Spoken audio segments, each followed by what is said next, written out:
crois que tout le monde a pris la parole, j'ai oublié personne, j'espère.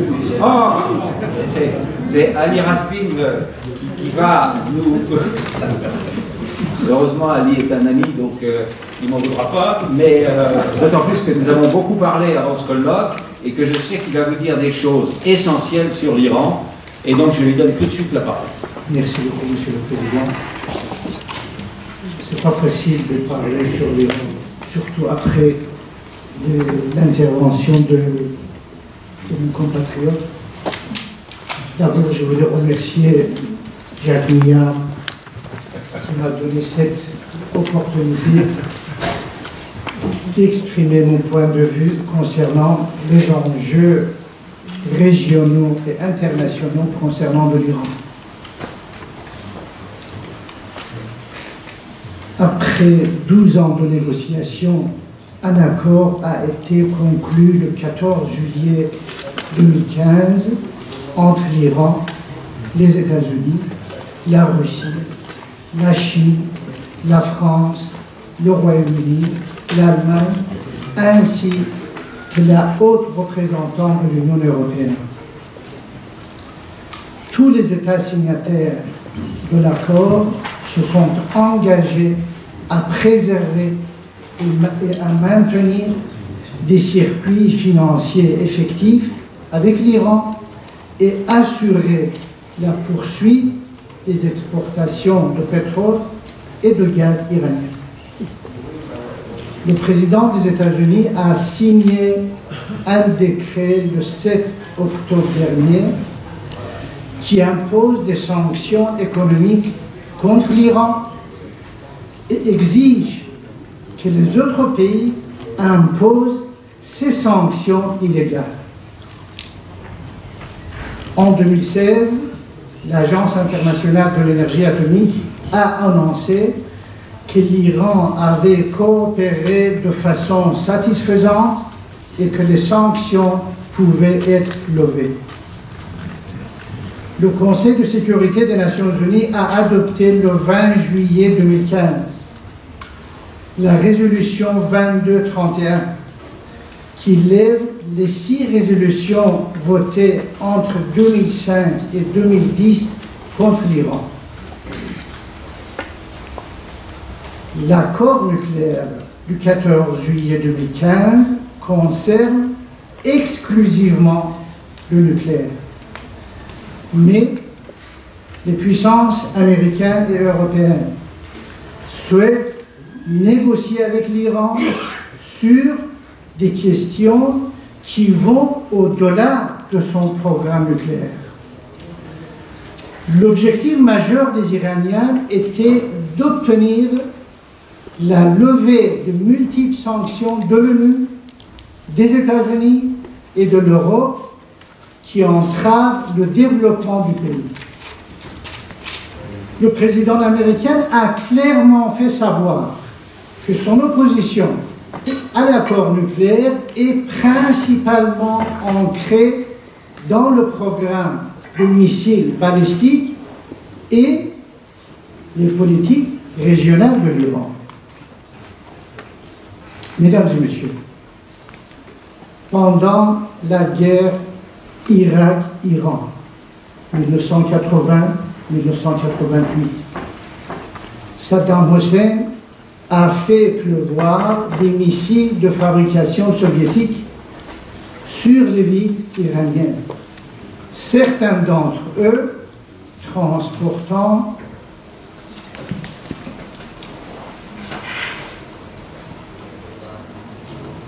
des composants chimiques. Hélas, non seulement le monde gardait le silence, mais aucun pays n'a vendu d'armes à l'Iran pour lui permettre au moins de dissuader l'agresseur. Les guerres que les États-Unis ont menées, fomentées, aidées et encouragées dans le Proche et le Moyen-Orient au cours des 30 dernières années, ont fait éclater des sociétés complexes de l'Afghanistan à l'Irak, en passant par la Libye, la Syrie et le Yémen. Pourtant, les États-Unis accusent l'Iran d'être le principal sponsor du terrorisme d'État. La question demeure: pourquoi les États-Unis s'opposent-ils à l'Iran? L'Iran est la plus importante puissance dans la région. Il joue un rôle déterminant en Syrie, au Liban et en Irak, sans oublier son influence au Yémen et en Afghanistan. Or, ignorer la puissance de l'Iran signifie une confrontation aux forces iraniennes qui coopèrent avec les gouvernements de ces pays. L'Iran entretient de solides relations avec la Russie en ce qui concerne la Syrie, d'autant plus qu'il partage des intérêts communs avec la Turquie sur les questions relatives au refus de l'indépendance des Kurdes et au renforcement du gouvernement irakien et la guerre contre le terrorisme. L'Iran et la Turquie soutiennent tous les deux le Qatar face à l'Arabie saoudite et aux Émirats arabes unis. L'Iran attache une importance particulière au développement de coopération et des relations avec l'Europe, en particulier avec la France.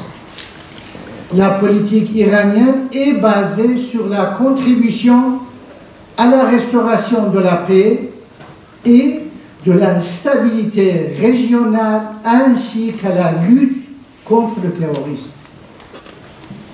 La Chine considère l'Iran comme un facteur important pour son projet géopolitique mondial, la nouvelle route de la soie, qui est destinée à relier Pékin au Moyen-Orient et à l'Europe. De même, le Japon, la Corée du Sud et l'Inde jugent que l'Iran est un marché sûr et à fort potentiel.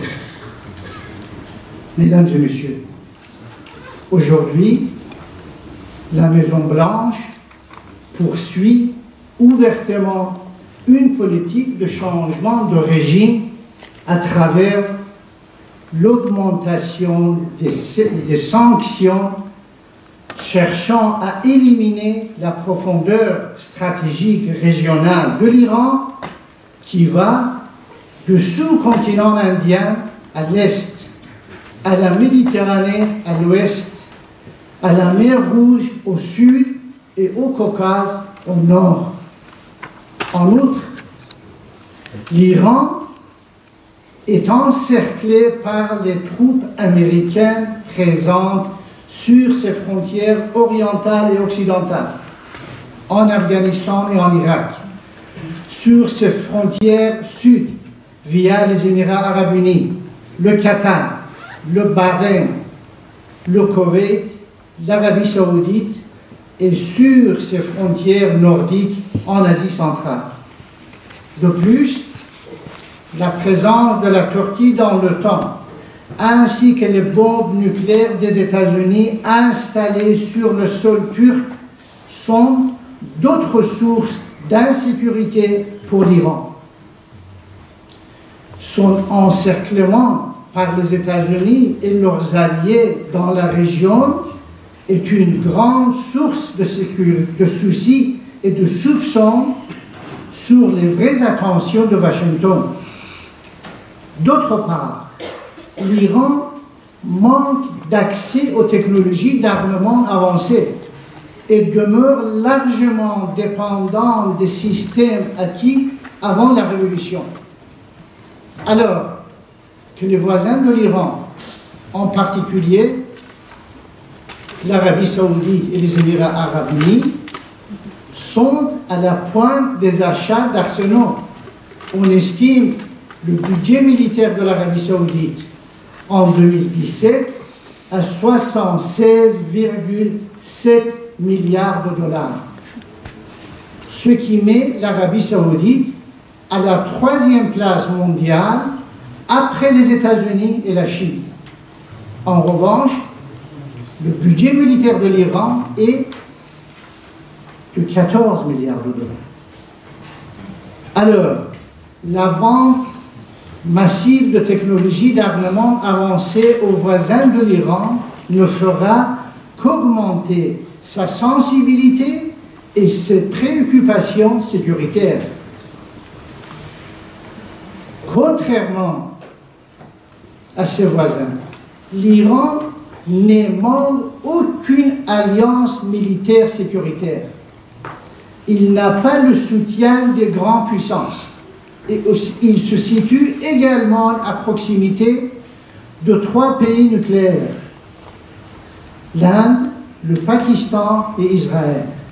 L'Iran adhère au traité sur la non-prolifération des armes nucléaires et il s'est engagé à ne jamais chercher d'armes nucléaires.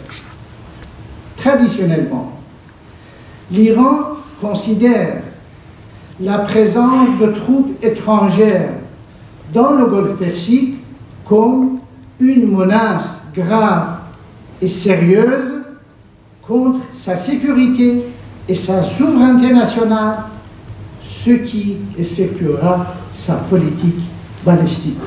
Je vous remercie. Merci beaucoup, très éclairant sur l'Iran. Je crois que l'Iran, enfin, je suis sûr que l'Iran est observateur de l'organisation du traité de Shanghai, l'OCS, de coopération de Shanghai, et que même il est, à la dernière réunion qui avait eu lieu en Chine, il est question qu'il devienne membre permanent de cette organisation. Et enfin, malgré ce qu'on peut dire de temps en temps et lire de temps en temps, en Syrie, il est clair qu'il y a des consultations militaires permanentes entre les Russes et les Iraniens, et les Syriens bien entendu, sur le déroulement des opérations.